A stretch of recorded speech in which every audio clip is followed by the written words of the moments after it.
tell you what, David, I so much appreciate you doing a special Saturday night interview with us. I'm starving at the time being, but we're going to do an hour. Okay. Well, let's get her done here, man. Great to have you on the program, man. You are a near legend concerning this 411 series that you put together. I have watched these videos. We have the book. It's mesmerizing to listen to these stories, and the way you present them is so professional. But I want you to tell the audience here how you got started even in looking into missing persons. Well, I was a policeman for 20 years, and then I started to write some books. And I was at a national park doing some peripheral research, and a couple of park rangers were following me around, and it was a little odd. But I wasn't there to interview them. I was there to interview some of the people, the contractors working at the park. At the end of the day, when I came off the property, went to my lodge, I got a knock on the door. It's one of these rangers in plain clothes. And they told me that they had worked at a series of parks in the past, and they had experienced missing people. They had investigated some missing people. And they thought that it was kind of strange that for 7 to 10 days while the person was missing, there was a lot of activity. There's a big search effort, etc. And then at the end of 7 to 10 days, everything stopped. And they said that they had experienced this at the other parks that they had worked at, and they kind of came together at this one park, and they started to share each other's details, and they figured out that they had essentially experienced the same thing at 2 different locations. And when they went in and tried to find details from the Park Service themselves, they were thwarted in their efforts, and they couldn't get it. And they came to me and they said, you have investigative experience, and you've written some books, so you're probably the perfect guy to go out and look into this. Mm-hmm. So the next day I left, called a couple of friends of mine in law enforcement, told them what I heard, and I asked them, hey, is there anything to this? A couple hours later, they called me back and they said, wow, there's a lot of people missing in national parks. It's worth a look. It's kind of how it all got started. Wow. Now, looking for people, did you look for people, missing persons, as a uniformed officer? I can't say that I did much of that. I worked in a lot of proactive units. I was working on a couple task forces. I worked vice intelligence for a long time. Worked street crimes unit, patrol, was a detective in a couple of different divisions, but specifically missing people. Only one case I ever really worked, and that was a polyclass case out in Petaluma, California. Mm-hmm. All right. Well, I'll tell you what. You've written a number of books. What was your first book about? I mean, what was it going? Say from the first book, as you sort of progressed. So you had a series of books, and you start getting into video. So how did you sort of coalesce those into additional information books? So, and did you do it by category, or just by feeling, or by the number of accounts you were getting? At the beginning, I had this number of cases, and I didn't quite know what to do with it. I filed a series of Freedom of Information Act requests against the Park Service trying to get more details on some of these. And they came back and they would tell me, well, we don't have any lists of missing people in those parks, because that's what I wanted. So I could then look at the cases specifically. And I said, well, that can't be. I mean, you guys have a huge National Park Police force. They're trained at the Federal Law Enforcement Training Center in Virginia. They're trained really well. So I know they understand the importance of keeping a list of missing people. They came back twice and said that they didn't have any. And I said, well, okay, I'm a published author. I'm going to use a Freedom of Information Act exemption for you to go out and get that number of those lists. 6 weeks later, an attorney from the Park Service calls me and said, well, you don't qualify for the exemption because your books aren't in enough libraries, which that is not in the Freedom of Information Act. Mm-hmm. And so that really got a lot of law enforcement guys and me peeved. And so we just started to go out and accumulate numbers on our own, going through archive news articles. So at the beginning, I had maybe 250 cases from the East Coast and the West Coast of the U.S., and I put it together, and what I decided to do was to split the books. And I made one Missing 411 East and Missing 411 Western U.S., put it up on our website, Can-Am, like Canadian American, CanAmMissing.com, and that's how I originally broke it up and started. Yeah, wow. And, now do you have a team that works with you, or how do you, how's that all go? I mean, it seems like you got a lot of information to deal with. lot of information. And as we've gotten larger, I get cases almost daily from different parts of the world. So yeah, there's people I talk to daily about this, and people that I trust, and people much smarter than I, about how we're supposed to move forward on this and how we kind of work the information and the statistics behind it. Mm-hmm. Now, you do obviously get some hoaxes. Some people call you up and or try to communicate with you that maybe perhaps want to use you or what you do. How do you sort of weed through them? How do you handle those when they come to you? I really don't get much of that. I probably the one group I get some of that from is psychics that say they want to work with us. And the way I handle that is I tell them, well, I'll send you one of my books. And there's enough information in there for you to go out and do your work. And you find me one of those people, I'll make you a superstar. And that was 8 years ago I started doing that. And to this day, nobody's been found. Wow. And you also, you deal with some harrowing experiences, I imagine, talking to people and they're pouring their heart out to you, and you maybe see them crying and stuff. I mean, how do you console somebody that, you're there to help, you're researching, maybe you'll find some clues in the process, but when they reach out for help, how do you console somebody that's missed somebody that will never be found? I wear my emotions on my sleeve as well. I mean, I'm not a real hardened soul. And I can tell you that I've written some stories and I've walked out of my office at night crying because I feel for the parents. I have a daughter and a son. They're older now, but the thought of losing them in the mountains, search and rescue, given a 7 to 10 day effort, then giving up, and me expecting, or the parents expecting to just leave that location forever and give up themselves. Many times the parents will stay there 2, 3, 4 weeks after the search and rescue have given up because they can't live with themselves. And I've made a lot of good friends from some of these people because I think they understand that I care a lot. And it bothers me a lot that some of the attitude of some of the people that are involved in search and rescue, it's horrible. I know there's a few people that have sort of tried to appropriate your missing things, and I see just a Google search, there's others out there. I mean, and that's really unfortunate too, because you've been the leader in this field, and others, of course, that would happen with anything. There's always somebody trying to capitalize on that. But man, you put together a fascinating sort of things that happen, or the similarities to each of your cases. You show that in your books and in your movies. You say that there's similarities, and I imagine over time you've grouped these similarities together, and you've almost come to with a composite of what those are. And I think you suggest that these similarities are almost in every case. Can you talk about those similarities? So if you read 5 or 10 missing persons cases, there might be a couple of things in there in common. You read 500, and all of a sudden, certain things are starting to come out. You read 5,000, and now I had stacks all over my living room where I had stacked up cases where canines couldn't find a scent, or a victim was found in or near water, or in or near a boulder field, or immediately as they were disappearing or as search and rescue was started, there was a weather event. Those are some of the most common ones. But you brought up a really good point about people mimicking my work and impersonating me. If you go onto YouTube, and there's a YouTube channel saying they are me, David Paulides. It's a fraud and a hoax. There's another channel called Missing 411, a fraud and a hoax. 90% of the time, it's not even me on the channel talking. But the channel on YouTube that's ours is Can-Am Missing Project.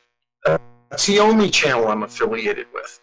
If you look on Twitter, I have a Twitter account, David Paulides at Can-Am Missing. That's the only Twitter account we have.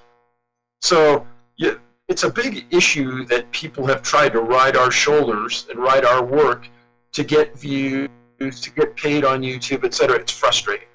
But the profile points are consistent. And probably the issue we had is we sat around and we talked about how we can get the public to become more aware of our work.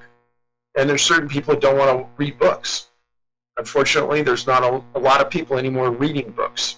So what we decided to do was to make a movie. And the first movie, Missing 411, was about a series of little boys that disappeared in or near national parks. And at the time, Les Stroud was a good friend. And he said, Dave, if I can ever do anything for you, let me do it. So he volunteered to do some work where trying to replicate a trail of a missing 2-year-old that disappeared in Oregon and was found 12 hours later, 9 miles away, in 2 mountain ranges later. In the middle of the night, with the crew around him, Les said, hey, forget it. I can't do this. This little boy didn't do it. Well, we know the boy did it. How he did it, or what helped him, we have no idea. But the reality of it is there's dozens and dozens of those cases in that first movie and in the second movie that are unexplainable. You mentioned boulders quite a bit, and that's fascinating about that. I'm going to shoot you my crazy. You don't go into speculation at all, but I do, because I'm the cosmic cowboy. So if you got a hat like this, you can speculate, So you can't because you don't got this hat. But boulders in ancient lore, boulders always have some spiritual significance. Like with Indians and ancient civilizations, they almost, they carved in them, they worship them, the various things like that. Is it possible that there's something with these boulders that's more than just rock, that's some supernatural entryway, perhaps? Well, so in a 90 to 100-minute movie, we can only cover so many cases and talk about so many things. And if we cover too many things, then we get racked because we didn't go into detail. And if we cover too many things in detail, then we didn't cover enough cases. Folks, that's why we have the books. And to your point exactly, in one of my books, I talked about Iceland. And Iceland has lore that talks about fairies and little people that live in big boulders. And to this day, Iceland will not blow up or destroy a giant boulder to build a road. They'll put the road around the boulder because of those beliefs. So I'm somebody, I've written about that. I've written about fairies and other things in Native American lore. I won't ignore it. I will talk about it because I do believe that all of these things are here for a reason. And when you look into the background of a lot of Native American lore, there's an ounce of truth to it, because in many other continents, they have the same stories as we have here in North America. In the first movie, you open up with Dior Coons, age 2. Can you tell us about that story right there, that case? Yeah, so as we were going out on that movie, the Coons case was evolving, and so we thought we'll jump on it. We're gonna track that. And Dior was a little 2-year-old boy that went with his parents and his granddad and some friends way up into the mountains in Idaho. And the parents were down at this little creek, and Dior was with them, and he said, hey, I want to go back to Grandpa. And the mom and the dad kind of walked up the creek bed, and they last saw him walking towards the grandfather. And the grandfather was there waiting for him. Well, something happened there. The grandfather was older. He said the boy never made it to him. The parents said they turned and walked back to the creek as the boy was walking towards the grandpa. They called search and rescue, giant search. There's a lot of people who really attacked us because we put that story in. Well, they brought canines up there. Canines couldn't find a scent. It's in a wilderness area. And when you look at that story, still Dior hasn't been found. It's been years now, and nobody's ever been arrested. When you look at that story and you really understand it, either everybody at that scene was involved in Dior's disappearance and cover-up, or it's a real whodunit. And that's the real mystery behind Dior. Well, there was a number of people that were interviewed. Nate Eaton, Frank Bilt, and all these people. He's a private investigator. Well, these were a reporter, private investigator. There were friends of the family. There was a whole lot of people investigating. What was your general feeling at the end of that? Because there's so many people that were involved with this case. there's been a lot of twists and turns in the road there. And the oddity is, Dior was very close to water. That was a number one. Number two was in a wilderness area. Number three, canines that were brought there never picked up a scent of him leaving. And just above where Dior disappeared, there was a giant boulder field. So when you start to look at the elements involved, that's the reason we took it on. Now, in almost every one of the child cases that I've written about, where the child was never found, there's some point usually in there where law enforcement says, well, the people that were there, we've got to look at them. They're a possible suspect. And that's really an effort in futility expressed by law enforcement many of the times. Now, those people are never arrested 99.99% of the time, and nothing ever comes of it, which is kind of the way the Dior Coons case went. Hey, I want to tell you, you use a term called point of separation, and you can delineate on that there. But you know what? I have found an application for that as well for truth seekers, David. I was talking with my service master rep, and we got to talking about various things. This interview coming up, I said, hey, we're going to have David Paulides on, and you need to watch the show, and he's been kind of seeking truth himself in his own life. And it dawned on me that we wanted to know, when was it that you started to search for truth, rather than what the world presents as truth. And all of a sudden, it just came to me. The question should have been, what was your point of separation to be stuck in the system, to be told from the system in the corral of what the system says this is fact? What was your point of separation to start following truth? So if you don't mind, I kind of hijacked that. Is that all right? Because I had a point of separation in my own life where it's like my worldview got shocked. The world ain't like it's presented to me, and there was a point of separation in my life that got me led right up to this broadcast. So there's a lot of people in this world that don't want to dive deep on topics, and you probably met them.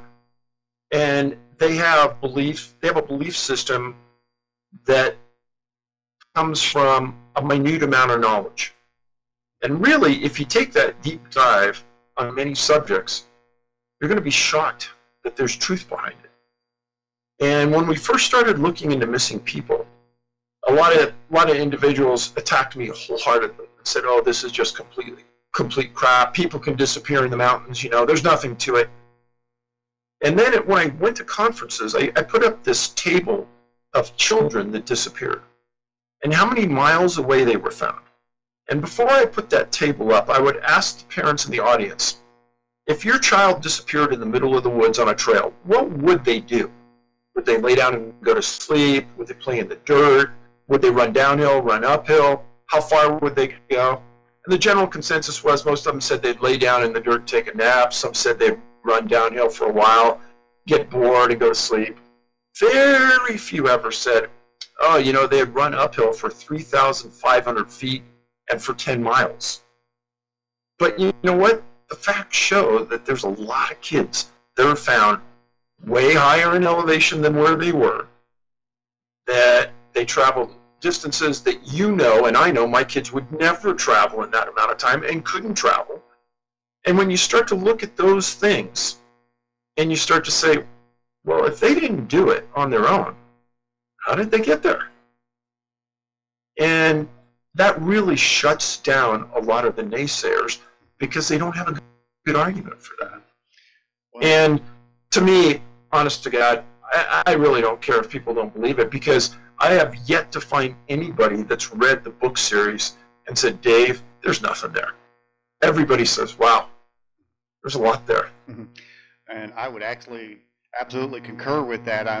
When I was connecting with you to get this interview, I told you, we've watched your videos over and over. It's just, they're so well done. The documentaries are so well done, and they're so compelling. And I don't know, is that your brother that helped with the show? And I saw his name in there. It looked like your brother produces it or something? So it's my son. My son in okay. the first film, he co-directed. Yeah. And my son co-directed the first one with Mike DeGrazier. Mm-hmm. And then Ben went on to school and was in school during the second one So Mike directed the second one on his own.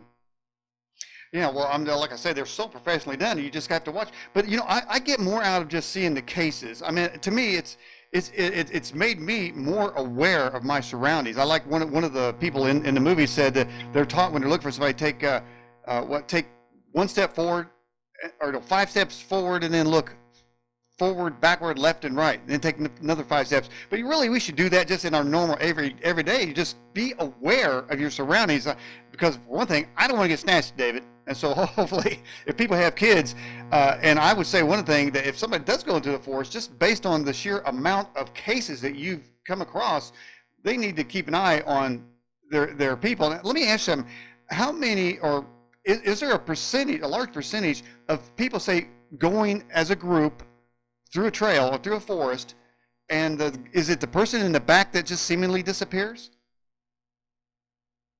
So almost 5 years ago, an individual named Roger Marsh, who was a writer, wrote an article saying, "Don't be last in line." It was in the Huffington Post.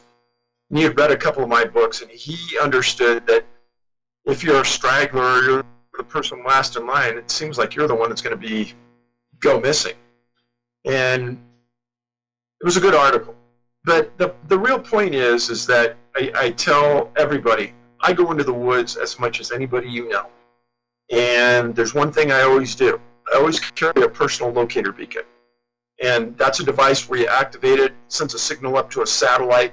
You stay in that position, they'll call search and rescue, tell them your GPS, and they'll come look for you, and they'll find you within 10 feet. I tell people, if everyone carried one of those, I would hesitate to say that 90% of the cases I researched, the people would be found quickly and safely. And then for myself, probably because I'm trained in law enforcement, carry a gun every time I go in the woods. And there's a strange statistic that I have, that I do not have one case where a person was carrying a firearm and a personal locator beacon and disappeared. It's probably happened, and I don't know about it, but I've never been able to find one to date. I don't know if you know this. There's just a story just a couple days ago. A couple was hiking in the woods, and it got dark, and they fell down a ravine. And as they were falling through the trees, they kind of got stuck right on the very end of their fall, and they were 2 feet away from a cliff. They don't know, they were kind of dangling there. And what happened was, they thought they were going to be. They didn't know what. It was dark. They were hanging on a leaf and a vine. They didn't know that death was like 2 feet away. They were just sitting there thinking what to do. The guy's iWatch said he didn't know this, but it flashed a signal. It said, "It looks like you have fallen. I will call 411 unless you click here." And he never did know what was going on. And his watch dialed 911, and he was rescued. I read about that. No, that was amazing that Apple put that in the watch. Yeah. It says, "It looks like you're falling." Wow. Who knew? His life was saved because of it. So anyway, so we got to this. Now this next, we're in sort of in the missing 411. The first one, Bobby Bishop, age 10, back in 58. Now this might be a little problematic, because that place known as Camp St. Malo has been in the news recently. In fact, I wrote a big article about it on our website. It's the #1 item under current events. So the Colorado Attorney General came out with a report earlier this week that identified 166 different priests in Colorado that had been a target of an investigation for abuse. And the weird thing is that Bobby was at a place called Camp St. Malo, right on the edge of the Rocky Mountain National Park.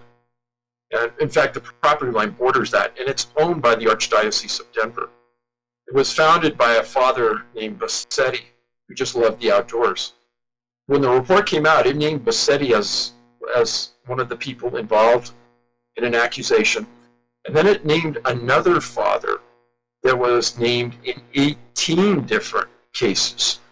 Both of them had been running or had been involved in Camp St. Malo at one point or another. And I wrote that because I want to be transparent. All of the indications are that Bobby matched every one of those profile points. He was found the next summer by some counselors who were out looking for him. Where he was found, it it is just totally baffling to everybody who was on that film crew. If you look above Camp St. Malo, there's a 12,000-foot peak called Meeker. And about 3/4 of the way up the peak is timberline. And then above that, it's just gravel and rocks. Well, it's just above timberline, in one of those gullies, they found his hearing aid and some of the other things belonging to Bobby, which to us meant that he had to have died or had to have been placed way above that, and during the winter and spring, his remains, or some of those remains, were washed down to where they were found, which makes no sense at all. None. Because Bobby was a 10-year-old boy. The counselor came out to get him when he was fishing at a little creek behind the resort. He said, sure, a 10-year-old boy, time for dinner. You know kids are going to come and eat, especially a boy. And in the exact opposite direction, he would have had to have hiked 3 or 4 miles uphill, away from the camp, upstream from where he was fishing. Even a 10-year-old knows the direction to camp from there. And he was never found. There was a massive search for that kid. And if you go to YouTube, Damn Missing Project, there's a little video we made that specifically talks about Bobby, and you can see it. But it's one of those featured cases in that #1 movie. Back to that previous case, there's a person named Isaac who had a prior sex crime, and I know that some people would suggest, well, if you got, if there's a child missing, I mean, most times they're going to automatically assume perhaps there's a molester somewhere around, and so it really, there may be in some cases, there's a lot of missing kids. There's 500 missing kids out of the Child Protective Services in Arkansas, in Arizona, and so kids are missing all the time. But this doesn't take away from those cases where way up in the woods or the mountains where you can't even get access to, where it takes hours to get through, loose rock. I mean, there's not people up there with kids, because by the time they're notified, they'd have to escape out of there by the time, because the search parties are on their way usually pretty quickly. So, I wouldn't say to dismiss all cases like that. I mean, besides that, there's adults missing. You've in fact, most of yours, of your investigations seem like they involve hunters. Of course, there's just hikers as well. Then we got the case of Jared Atadero, age 3. What happened with that back in the Comanche Park Wilderness? So Jared was a little 3-year-old. His dad ran a resort about 20 miles from the Big South Trail in Colorado, and he was hosting a group of singles. And one of the singles people said, hey, can we take your daughter? Her daughter was 5 or 6 years old at the time, and she wants to go with us to the fish hatchery just up the road. Well, Jared, who was 3 at the time, says, hey, I want to go. So they went and asked Mr. Atadero, hey, can we take your son and daughter to the fish hatchery? And he said, sure. So the group goes to the fish hatchery, and unbeknownst to Mr. Atadero, they make a decision that they're going to drive 20 miles further up the road and take a hike on the Big South Trail. Now, they never tell Mr. Atadero they're going to take his kids, but they do. Well, the daughter ends up staying with a group of people. Jared, being rambunctious, takes off running down the trail. They lose sight of him. Well, the last known sighting of Jared alive involved 2 fishermen that were in the river, the Poudre River. And Jared walks up to him, and he's not going to stick in the water. And he asks him, hey, are there any bear around here? And the fishermen say, no, there's no bear, but stop knocking on the stick and, stay out of the water and just move away from us. They don't know what happened to Jared after that. And that's bothersome to me, that 2 adults in the middle of nowhere on a trail would allow a little 3-year-old to walk away from him. That's #1. And #2, the singles come back. They're looking for Jared. They can't find him. They send somebody back to the resort to tell Mr. Atadero they can't find him. But he's okay. They say, we can't find him, but he's okay. Mr. Atadero gets in a car and goes up there. They're calling search and rescue, Larimer County Sheriffs. That starts a whole series of a 10-day search for Jared. During the search, the Air Force sends a helicopter up there. The helicopter crashes. It's one of the most bizarre set of circumstances on a case I've ever seen. Make a long story short, 4 years later, Jared's skull cap, his pants are found inside out 550 feet above the trail. Shoes are found up there, and they find one tooth on top of a log. Right away, when I saw this skull cap, I said, something's really, really different about this. So I contacted Harvey Pratt, who was the assistant director of the Oklahoma Bureau of Investigation, and I sent him a series of photos of the skull cap. I said, Harvey, look at this. He said, whoa. What it is, it's a series of cut marks in the skull cap. And some of them are at 90 degrees to one another. It almost looks like somebody sat there and put cut marks in the skull and then turned it sideways to make them 90 degrees. I said, hey, can you send this to your forensic examiner? He's been doing this for 60 years, and ask him what he thinks. A couple days later, Harvey calls me back and says, Dave, he says in his entire career, 10,000 cases, he's never seen anything like that.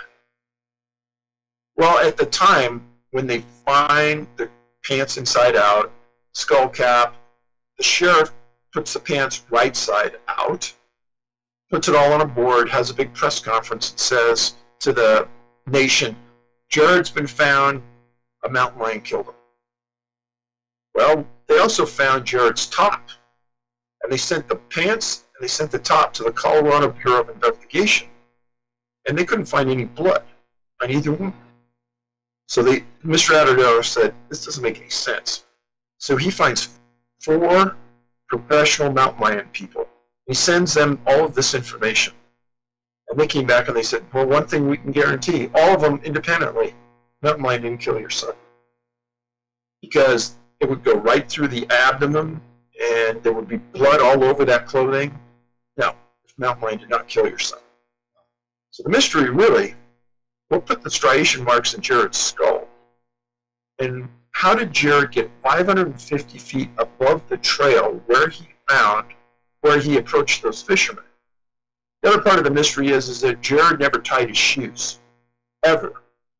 So if a mountain lion or a bear had attacked him and drug him 550 feet up that hillside, his shoes never would have made it.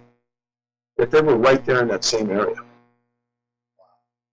Tell you what, Dave, before we continue on, let's take a couple questions from our live chat viewers. Sibylla asked this question, says, David, can you tell the story of the man that was hiking that apparently stepped through some sort of portal? So I never identified it as a portal, but the story is that a hunter was hunting up at near 11,000 feet in Colorado, and he was walking through a meadow of grass. And as he came through the grass and was walking down the trail, he looked ahead of him, and he saw what almost looked like a fog bank or unusual looking air in front of him down the trail not too far. And he said, it's weird that I even looked up because I was just kind of looking down, just trying to make my way someplace else on this trail. But as I got closer to this unusual airy look, I stopped right in front of it. And he said that he picked up his foot and he put his foot up to it, and part of his foot disappeared as it entered this area. And he said it scared the hell out of him. Pulled his foot back and turned and went the other direction as fast as he could. And I haven't heard many other stories like that, but it came from a pretty credible guy. Wow, I mean, if that's legitimate, and let's just say that these type of areas exist, I call it a thin place. I mean, that could account for some of the absolute zero evidence disappearances. I noticed that you say that that in most disappearance cases, the gun is missing, the arrows, various things that people have with them aren't dragged off by and they're not blown away by the wind, and animals don't take them. Those are gone too as well. Man, I see questions are flying in here. I don't know. We have to kind of way back and forth here. Roxy says, David, has a member of the group having a disappearance ever reported seeing a suspicious anomaly in conjunction with that disappearance? Never. I wish I could say that. I get that question all the time. And if there was ever anything seen in conjunction, I'd report it, I'd write about it.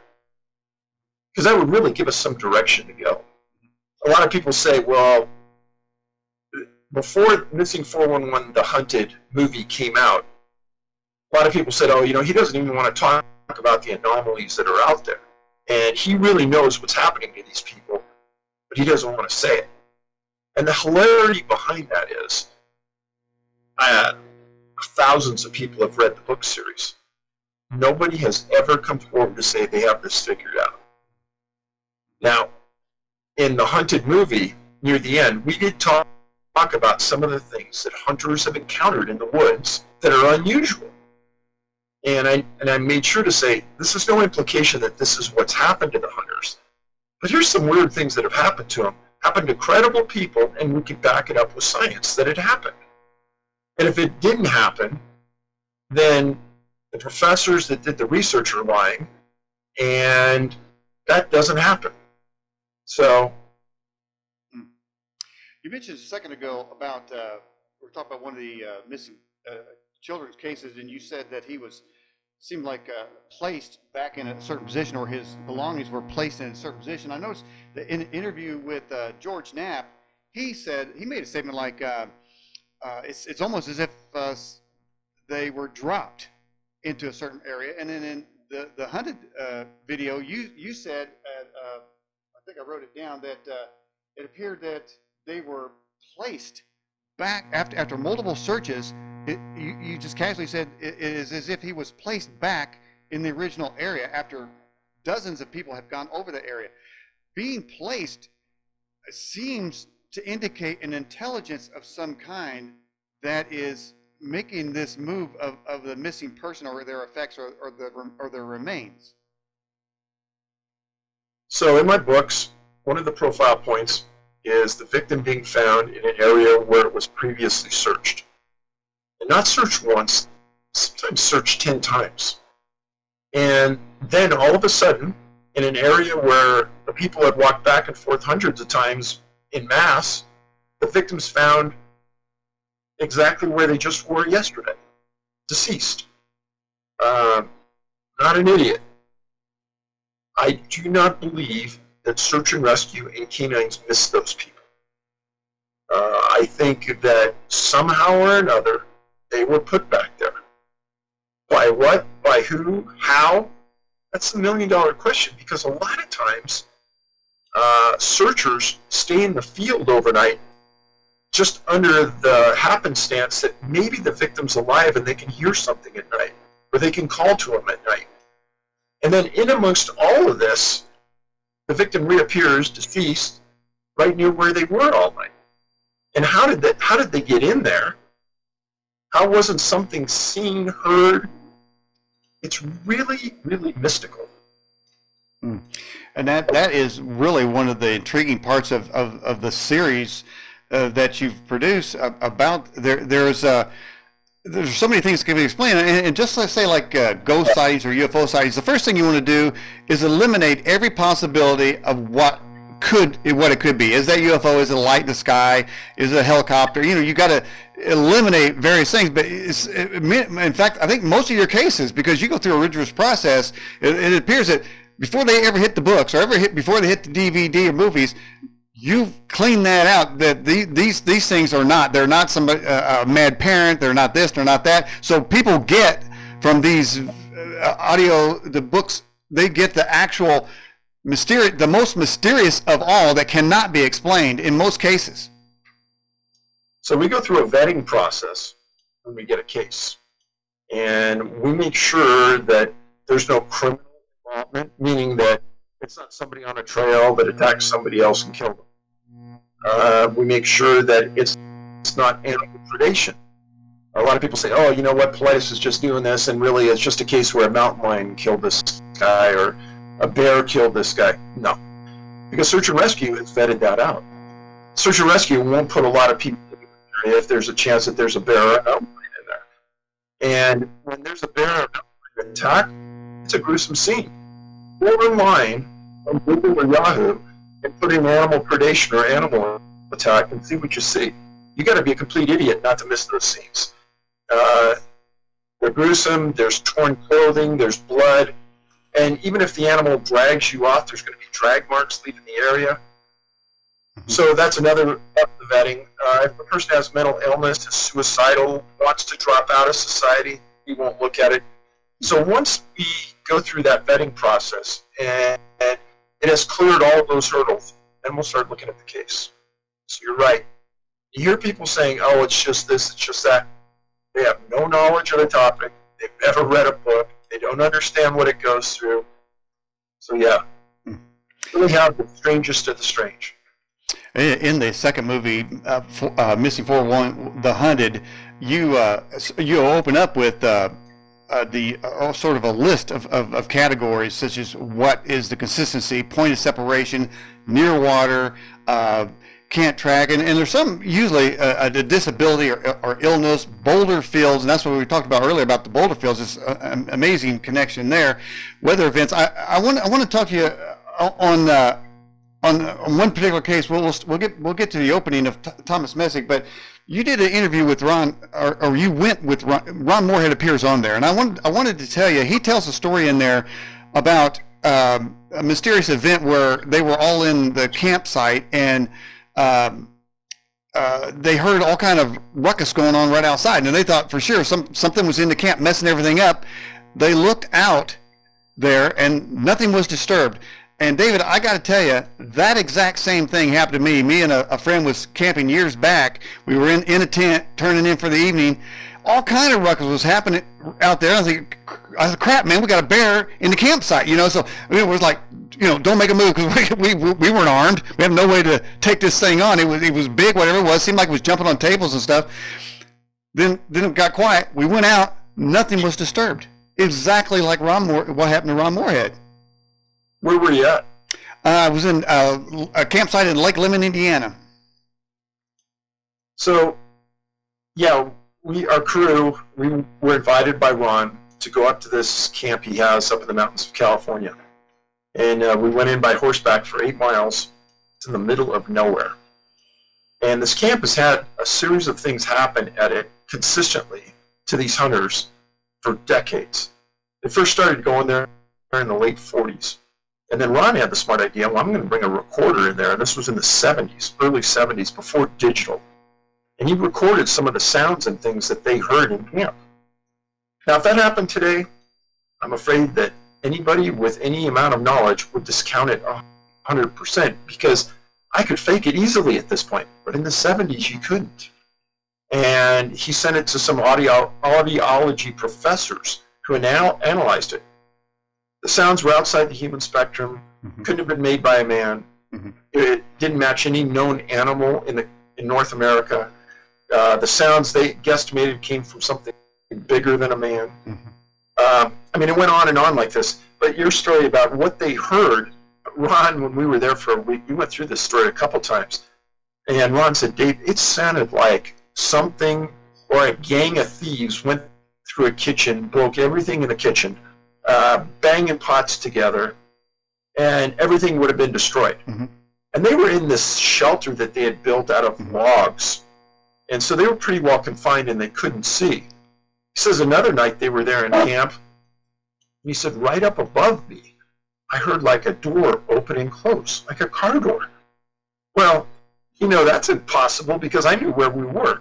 We were 8 miles from anywhere. And so there were some very, very strange things that happened to those guys over the decades. By the way, I have to say, Dave, we took the 41100 and the other movie to the first one camping, and my wife and I was out in the middle of nowhere watching your videos because I got a big screen in my camper. And let me tell you something, that's not the movie to watch when you're out in the middle of the freaking forest, man. But it was fun as hell, I gotta tell you. And it's probably my own mind, man. But we were walking through there, it was dark. We just watched your movie, heard something in the forest. We're thinking, crap, where's Dave at, man? He'll know what to do. We ran real quick to the camper. But hey, that just tells you the effect that movie has. And by those audio clips that you have on this film from Ron are absolutely shocking. I mean, it's like there's a conversation. And I thought I don't know if you heard this. This is just me. But some of those audio sounds to me like Indian talk. I mean, it sounds not the actual rah that they were going back and forth, but way low I heard chatter. Did you hear that? If you listened to it real closely? Yeah, in fact, I've had a group of people listen to it, and in fact, one of them was a Native American chief, and he never got that. The best explanation I had for this was, if you could imagine a couple of Japanese people sitting and talking extraordinarily fast, that's what the majority of people think it sounds like. Mm-hmm. Yeah, it definitely is. It was a conversation or something. We got this question from Connecticut. It says, David, is there many cases in Connecticut or the East Coast? Wrote an entire book about it, Missing 411 Eastern U.S. And let me say this now. Please do not go onto Amazon and buy my books. Amazon, we don't sell on Amazon. So you're going to see my books out there between $50 and maybe $95 each. Those are resellers trying to rip you off. Go to our website, canammissing.com. They're $25 a piece. Now, anyhow, the Eastern book is one of our first ones, predominantly just Eastern U.S. cases. And on the cluster map, all the way up and down the Appalachian Trail, going from south to north, there's a continuous line of missing cases that match our profile. Yeah, and I believe you say the number one site is Yosemite? Yosemite National Park. I'm sorry, Yosemite. Yeah, Yosemite, the biggest boulder fields in the world, the biggest amount of granite you'll find anywhere, and that's pretty coincidental that that's where the most missing people are. And there you are with the boulders there too. Are you sure that there's not something to do with the boulders at maybe a doorway or something to that effect? Let's get another question. Somebody says, I'm up here in Alaska. Are there any, now it is Can-Am, but does Alaska have any cases? Oh, yeah, absolutely sure does. I've written about some of the most amazing cases in Canada. Alaska. There's, in Missing 411 Law, which was my latest book, I talked about some air disappearances that are related to our work. And one of the most famous ones coming out of Alaska involved some legislators that disappeared and were never found. Wow. But even ground people in Alaska, hunters, hikers, that just vanished completely and left behind things that are mysterious, like clothing and shoes. It's weird. That is interesting. About sometimes the clothes are folded. Is that right? A couple of strange cases where they found their clothes folded on a boulder in the middle of a river. How do you explain that? Yeah. How do you even come close to explaining that? And I like that one story where the hiker is missing, and then within view of a road and a house, there appears to be a setup of like a backpack and a energy drinks in there, as if somebody sat there. The person who those belong to was viewing that. How's that explained? So that was a hunter that disappeared, and way back up in the mountains, they found his boots next to a fire he tried to make.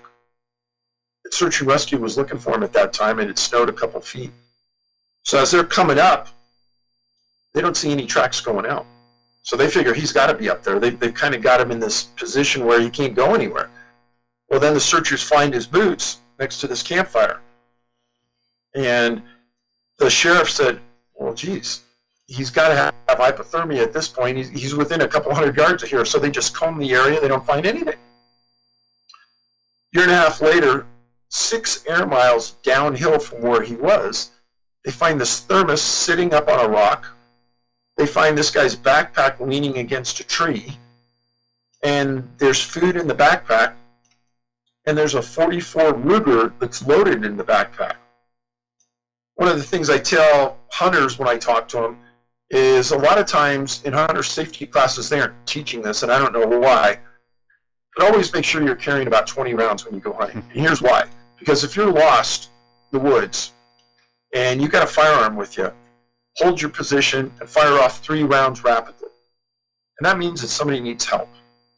And then about every hour, fire off another 3 rounds. And that will allow the people that are around you to slowly figure out exactly where you are. Well, this guy had never been fired. And here's this guy in an area where the searcher said it would have been impossible for him to walk out of the area he was in bare feet and make it that far. I'm going to, I don't know if you can see this. I've got a clip here that is in your trailer. And it is where you ask somebody, I think maybe from the Department of Parks or something, I'm not sure what it is. But you ask them a question, is there a list? And I saw that question come in earlier too. Somebody want to know, is there a list kept by the Park Service? But when you ask him the question, Dave, did you notice his expression at the end of it? I'm going to play it. I don't know if you can see it. You'll probably remember it. And the folks here can see the expression. I want everybody to look at the expression on his face when you ask that question. Here we go.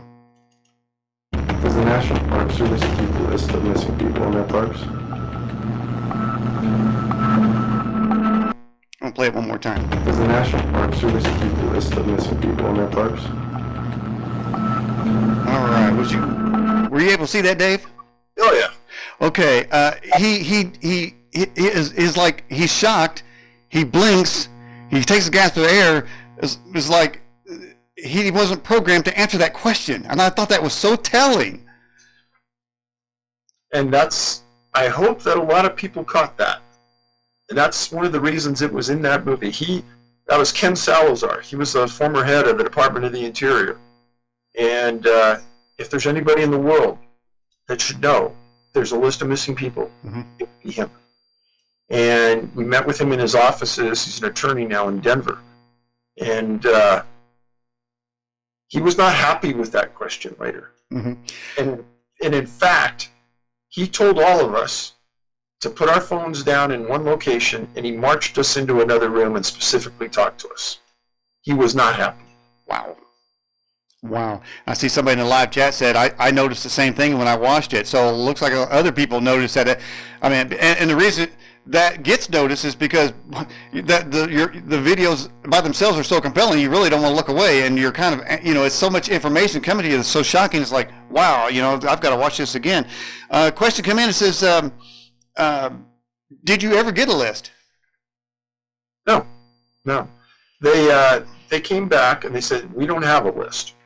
But if you want a list from our system, that's going to cost you $1.4 million. Wow. Okay. Wow.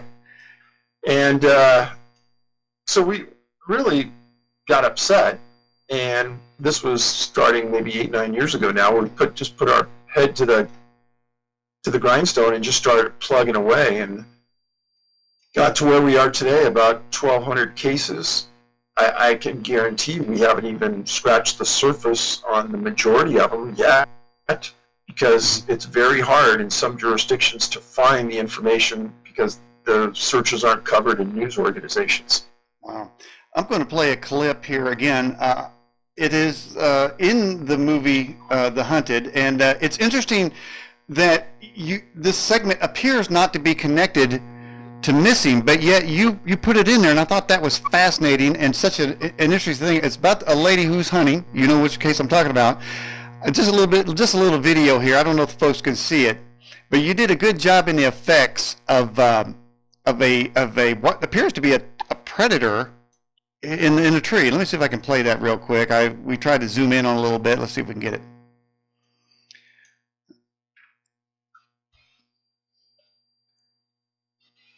But that is an excellent rendition of what appears to be an entity of some type. David, why did you put that in the video? So I think it's important that we not shy away from looking for the truth. In this instance, this person was in a deer hunting stand, and they saw something across from them, and they had a camera in their hand. And there was almost some missing time for this female bow hunter. But she took a picture, and that picture was later analyzed by her husband, who was a physicist, an optical physicist. And he called Verizon because he was looking at the pixelization of the photo and noticed, I don't think that camera can do that. And so he called Verizon, and Verizon said, well, that camera took that picture, but that camera can't take that picture. Wow. And the reason being is that the hardware and the software in the camera could not have taken that pixel numeration that was found in that photograph. And that, coupled with, at the same time she's making that observation, she had a nephew 2 miles away that was at band practice at a local high school. And as they're on the field, they look up and they see this bright white ball hovering above their band practice. This is simultaneous to which, and he gets off the field, he calls his uncle, that's this woman's husband, says, you won't believe what we just saw, uncle. And then 20 minutes later, she comes in and says, explains kind of what happened later on. It's in the movie because, number one, something unusual happened to that camera when she took that picture. So there's physical proof something unusual happened. Number two, her nephew 2 miles away simultaneously, and he's interviewed, says something strange happened. Mm-hmm. And then her experience, number three, if somebody just said something to me, I'm not going to demean them. I'm not going to say, oh, that didn't happen. But in the cases that we put in the movie, there's physical evidence something really, really strange happened. Without the physical evidence, it doesn't make the movie. And I really applaud you for that. I just thought it just fit perfectly. You think, I mean, it takes a master storyteller to inject that story in there with the course of way the video's going, and it just played perfectly in there. But I noticed that if you look at it that way, the anomaly that was over the foot of the band practice, some yards away, hundreds of yards away, whatever, I don't know what the exact distance. What was the distance? Do you know? Half a mile? 2 miles. What was it? 2 miles. Okay, and then when Ron Morehead was talking about rods flying through the campsite and blue balls and that noise, it seems, and some of the other interviews that I've done, that we were sort of getting into the paranormal, which I don't think is a bad word. It is just not normal. It's not the normal way of looking at things. But there seems to be a mystical part of something mysterious. I guess we could use the word, but there's other things that are going on. So in those two cases, they both describe other events that are going on. And so in the most mysterious cases that you've come across, there's nothing else. Have you found anything else going on? Do you, when you investigate a case, is your spiritual sense like on fire, like absolutely tuned to look around to see if something other than, let's look for evidence on the ground, but maybe something's over there, maybe something's over there, maybe something's happening. Do you get that feeling? When we were up at Morehead's hunting camp, nothing happened really, which was odd. But I've been I try to go to as many locations where these people go missing as I can, so I can get a feeling for what the physical site is like and the circumstances, and so I can better understand it. So, in all of the times I've been into these places, I've never had anything unusual happen to me. I've never felt strange. Maybe it's just me, but now listen, man, don't feel bad, because when George Knapp went to Skinwalker Ranch, they literally used him as bait, and he's interviewed all these people, these absolute straight line guys, man, saying, we seen this, we got this on film, our camera's destroyed here, holes blown up here, things come out of portals. And so he has all these stories, and they put him as bait to get one of these things activate. He spent the whole night in his room, man, and nothing happened. And so, but he does a great video on it, but nothing happened to him. And, I don't know if he really wanted anything to happen to him, but they did use him as bait. So, even if you placed yourself out there, just say Ron and the guys weren't there and you were left alone, it's not likely something would happen to you, because maybe only, I don't know, some reason certain people get to see stuff. I wouldn't worry about it. Maybe you don't want to know. Okay. Well, if my producers or directors are watching this, don't get any ideas from this.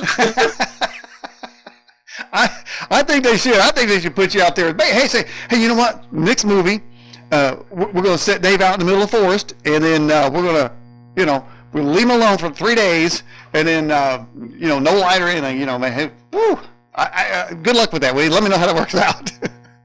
Hey, so we got, all right, let's get another quick question in. It says, is it possible that some people are getting taken underground or inner earth?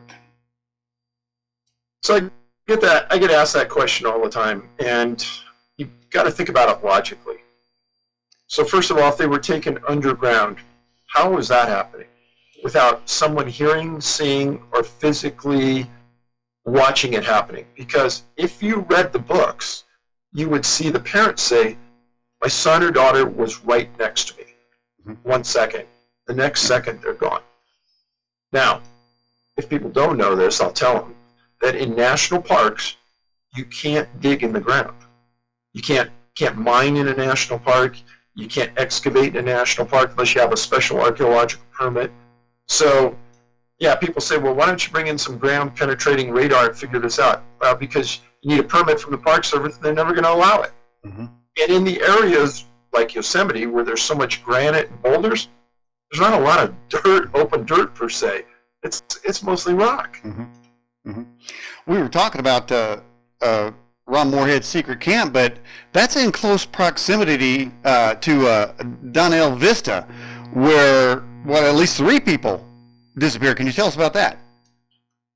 So let me ask you, what's one of the predominant things you saw in the movie at that Donnell Vista? A lot of rock, huh? A lot of rock. Yeah, I was thinking, man, like looking over it's an overlook. You look over, you're dead, man. You're going to disappear into nothingness there, it looks like to me. So yeah, there are rocks, just boulders everywhere in that section of the video. Tons of granite, and there's a lake down at the bottom. Mm-hmm. And there's been 3 people that have disappeared there, I think within 12 or 15 years. No evidence, no sign, no nothing. And that's really within pretty close proximity of where Ron's camp was located. We put that in the movie, and we actually went out and interviewed one of the reporters in Sonora that had been covering that story for a long time. And people need to go watch Missing 411 The Hunted and figure it out and say, hey, you know what? I don't speak a lot and give a lot of opinion in this because I allow the law enforcement people that we interviewed to do the talking, or the reporters. Because those people were there, they've got their own set of ideas and thoughts and strangeness. A couple of them said, hey, when we were out there, we didn't even hear or see any animals, which was weird. Mm-hmm. And in an area where hunters were located, they didn't see any for a week.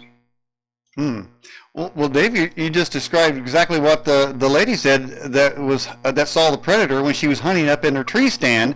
She said the forest went absolutely quiet, no bugs, no nothing, no birds, no animals of any kind. That seems to be, I wonder, in your list that you've constructed there, is, point of separation, near water, canines can't track, boulder fields, weather vents, unknown cause of death, geographical clustering. I wonder if you should put in there animals mysteriously not present, birds chirping not present. Should that be included in that list? I don't know. Maybe, maybe not. I think that's something, a lot of people go into the woods and they just think they aren't going to see or hear animals. Mm-hmm. So, I don't know. But if you're going into an area that you've hunted for many, many years, and you don't see any animals at all, that's mm-hmm. weird. Dreamwalker says, David, in The Hunted, he asks the question, who is doing the hunting? Well, that's the $1 million question. Read the books. I want you to come on the air with me and tell me. And that is the great unknown. And but you're bringing to light this whole situation of missing people. You would think there would be more of an interest, say from maybe a governmental standpoint. But there could be some hope in that. Recently the Navy just released the Tic Tac videos that show UFOs in the air. It's almost like soft disclosure after years of saying everybody who saw something in the sky was a conspiracy theorist. Obviously, you've been called a conspiracy theorist. Saying, well, like you said earlier in the first hour, people say, well, people getting abducted. And that's just the way it is. Now, there is in the United States a large and growing sex trafficking phenomena going on. People get caught about that all the time. and you know, it's a worldwide thing, and of course, a lot of that it could account for some number of it, but not you know, again, it doesn't account for the grown men. You know, for instance, the case of Thomas Messick. I mean, he didn't fit that category there. And why don't you tell us a little bit about Thomas Messick? Well, let me step back a little bit, and not to be disrespectful, but I'm the farthest thing from a conspiracy person. Right.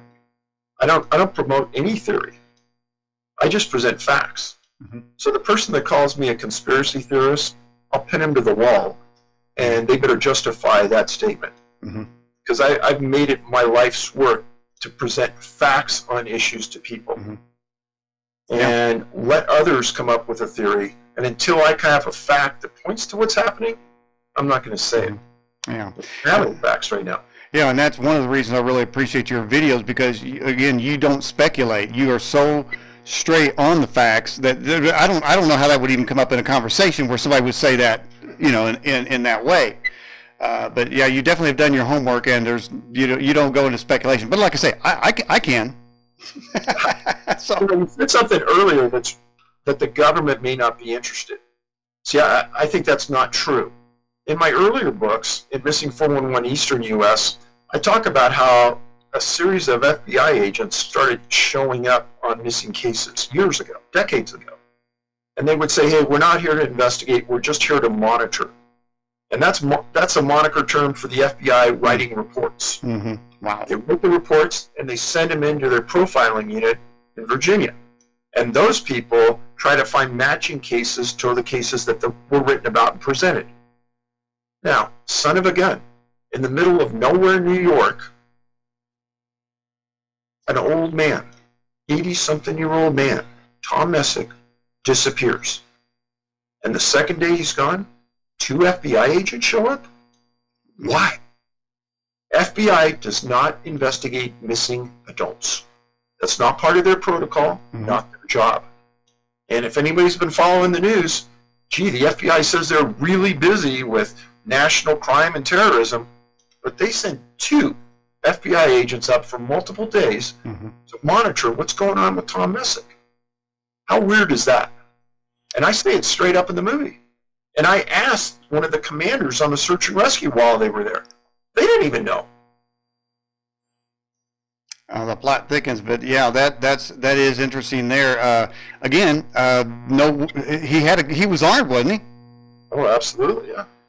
And his gun wasn't, you know, and was somebody going to sneak up on you and take you when you're standing there with a loaded rifle? I don't. It's kind of go back to Ron Morehead when in that section of video where the audio specialist that was with him saying, who's going to make sounds in the middle of a forest, deep up in the Sierras, you know, and try to put voices out there to trick the people when you have a bunch of hunters there who sleep with their guns loaded. Nobody's going to do that, and I wouldn't sneak up on somebody with a gun, and he was sitting there with a gun. Exactly. And that when you start to put some common sense behind it, nobody in any rational mind would do that. And why would anybody sneak up on Tom Messick, an old man?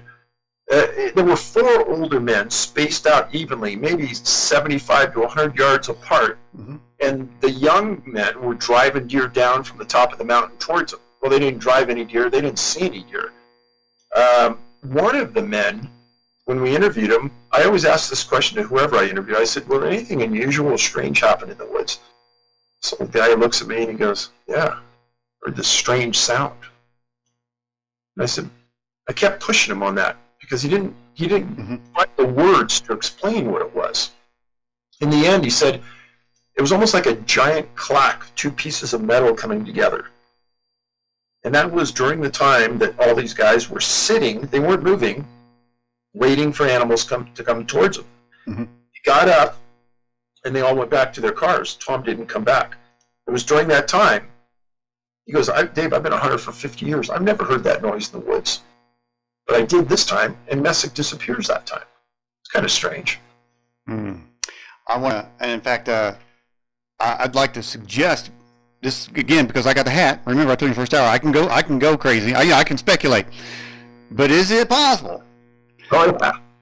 And I'll let you borrow my hat one day. You just want to let loose. Say, you know, I'm going to go crazy tonight. But I know that's not your style. But anyway, is it possible that noise he heard was a boulder opening up and closing against another boulder because something was big enough and strong enough to open that as sort of a layer or entry point to somewhere else. I've never heard that theory, but I like it. Sounds interesting. Right, yeah. But if that was the case, then canines should have been able to track Tom from that position to wherever the boulder opened. Did you have to hit me with logic? I was doing really good there. I was doing really good, Dave. I'm going to edit that part out, man. I'm going to say, that was a really good theory, and I'm going to cut it right there. I'll say, thank you. But no, so, and that is interesting too. I really, you talk about mysterious. Canines can't find you. Are you kidding me? They can't pick up a scent? And that's what they're trained to do? Criminals can't get away from that. How is it people can get away? That is indeed a mystery. Yeah. And I think that's one of the strongest parts of the entire profile points to me, because I worked on a SWAT team in the police department, and we had the canine unit attached to us, so we would train together all the time. And whenever those dogs were put on somebody's scent, I can never remember them laying down, being afraid to go in, anything. They were always so eager to track anybody that when a dog acts like that, it's very abnormal. A lot of people have been involved in searches for these missing people. Have you talked to the searchers and kind of gathered their opinion of the absolute lack of evidence? I mean, has anybody said, I've never seen anything like this, this doesn't make any sense, among the searchers that you've talked to? Well, yeah, there were a couple of them in the Hunted movie. I mean, there was a sheriff up in Montana that essentially said it makes no sense, Dave. And then we had another searcher in New York say, yeah, we didn't find anything. We should have found something. This doesn't follow. When somebody goes missing, they usually start dropping things because they're getting tired. You know, you're going to find a rifle because animals are never going to move that. Mm-hmm. You're going to find a coat because animals aren't interested in coats. But they never find anything on these people, which is odd. Of all the cases, is there one that shocked you? That when you think about it, that you're still shocked today? I mean, it just, you don't have to come up with on the spot like this, but can you think of any that just absolutely, you've seen so many, and then bam, you get hit with this, and you're going, I can't believe it, I can't believe it. Is there any case like that? So I'm not trying to evade the question, but truthfully, when you go on scene and you listen to the search and rescue people, mm-hmm. It's almost a cookie cutter every time you go. It's almost the same kind of thing each time. That's the reason they're in the books, because these profile points match. But when you go in there and you sit across from the searchers and you hear them say, yeah, we put dogs in there. Dogs didn't pick up a scent. Yeah, I was there for a week and I didn't see any squirrels. I didn't see anything that was alive. Mm-hmm. And he goes, yeah, that was odd. When you hear those kind of things coming from them that was on scene, there's some people in search and rescue that are so afraid of saying anything outside the norm that I feel sorry for those people.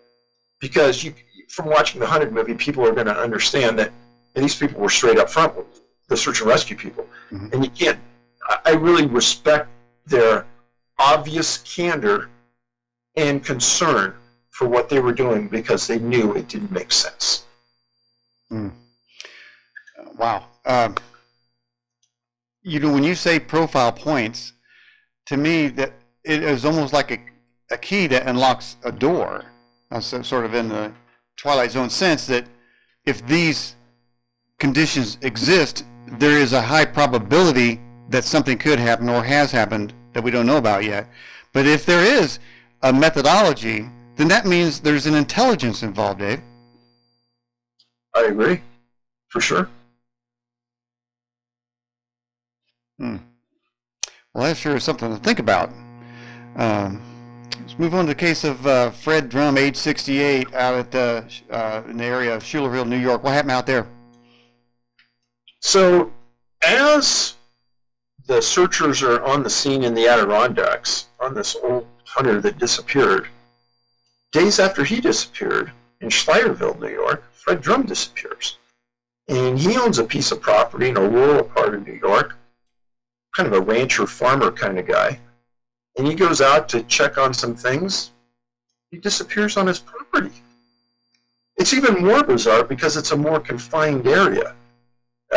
There's a river that runs along the backside of his property, so there's water. It's a pretty open area. He's in his 70s. He's another older man.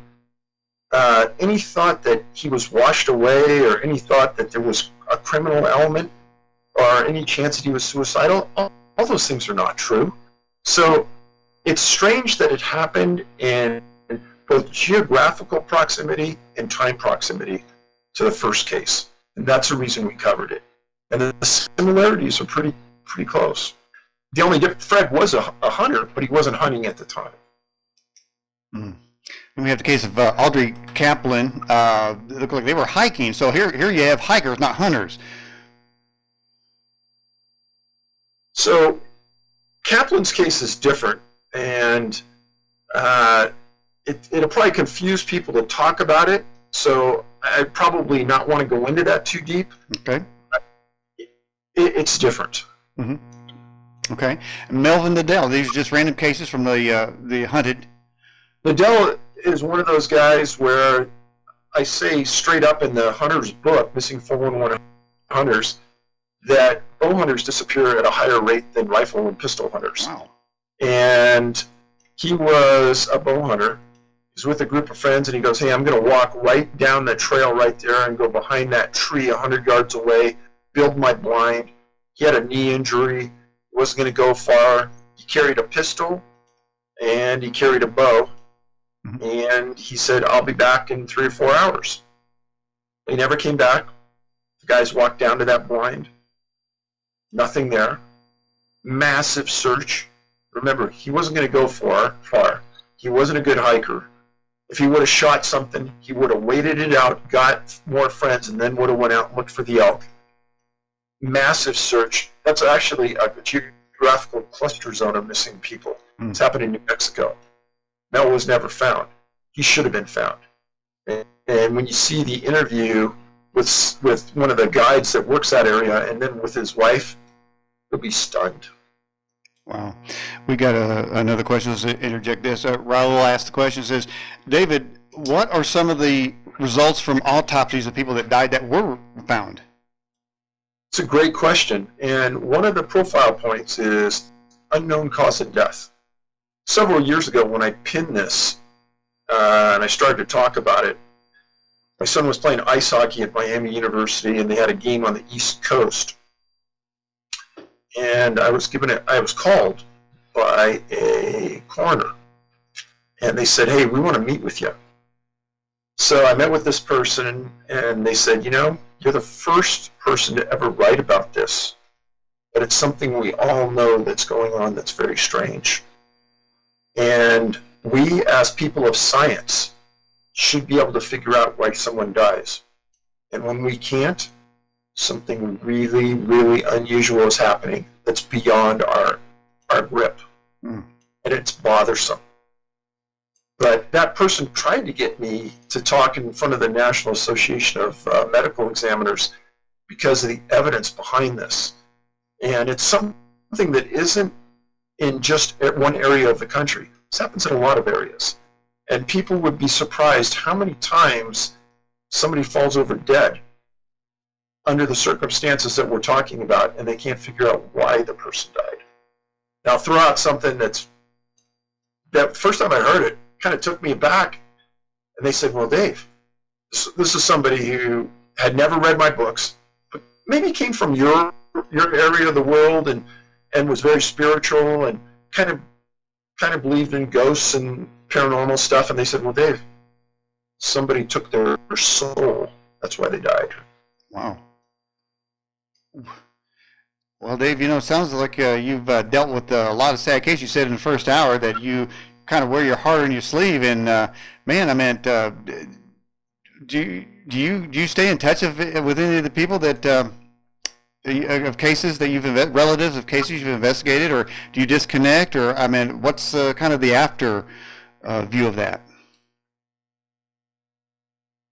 You know, I kind of let the family decide how much contact they want, and everybody grieves in their own way. Mm-hmm. And I would tell your audience that just because somebody grieves in a way that you don't understand, that doesn't mean that they're guilty of anything. Mm-hmm. Because everybody does it in their own way.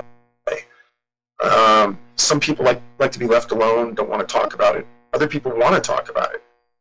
And there's quite a few families that I've covered that I still talk to all the time. I talked to one last night. And so I have deep compassion for these people, because in my world, the worst thing that can happen is for you to lose a loved one and to never understand what happened or where they are. Well, obviously, it's awesome that you're actually out there trying to seek answers, and maybe the more investigations you do, more cases you study, the closer to the answer that maybe we'll get.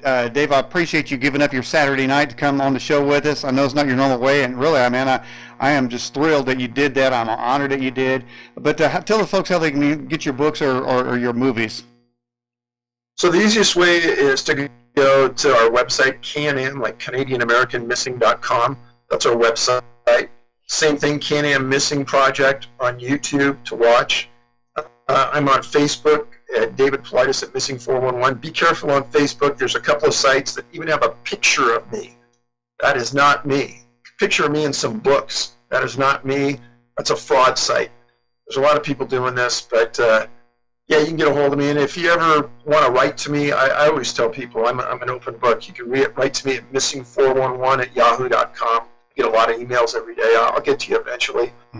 But I encourage people, and I always say this, that in the movies and in the books, we've probably covered about 1 to 2% of the total content. I mean, in the movies and the specials I've done for the History Channel, maybe 1 or 2% of the content that you'll see in the books. In the books, we have tables, lists, graphs, and we go into much more detail. And because of that, I can honestly say maybe 100 people in the last 5 years have written to me and said, you know, I never liked reading, and I got away from reading and started reading your books, and I like reading again. So that really made me feel good, because I'm not a very good writer, but my stories are good. But yes, you know, keep your ears and your eyes open, keep an open mind on life, and don't believe a lot of naysayers on a topic. Don't let your mind be made up on something just because you read a blip about it on the news. Do your own research and dig deep. Good words of advice. Dave, when you come out with another movie, I don't know that you are, but I'm just saying that you will. Can we have you back on the program again? Absolutely. I'd love to. All right. I appreciate you coming on and staying and doing this Saturday night. I really appreciate it, Dave. Hey, thanks for being on the show. I appreciate it. All right. Good evening. Night.